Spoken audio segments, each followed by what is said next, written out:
Les situations d'apprentissage viennent plus de la classe de situation où ça pourrait être nommé, je ne sais pas, pour tel type de cours, déménagement, changement personnel dans sa vie. Ça pourrait être quelque chose qui est en lien avec la santé.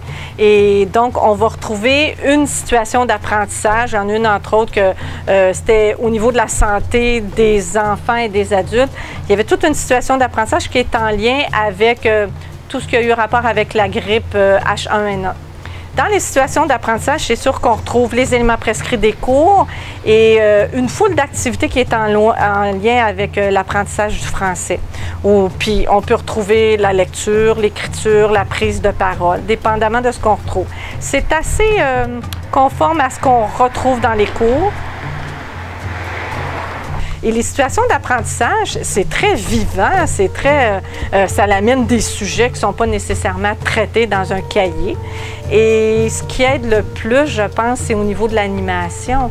Les profs enseignent, animent, font beaucoup participer les adultes. Je dirais que les situations d'apprentissage, c'est assez rassembleur.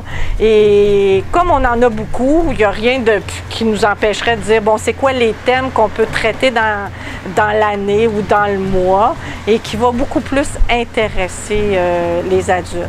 Dans chacun des cours, il y a tout le côté intégration d'éthique qu'on n'avait pas du tout avant, qui fait partie de la politique d'éducation des adultes, de développer l'éthique chez les adultes, si on veut qu'ils soient capables de fonctionner dans la vie de tous les jours, là.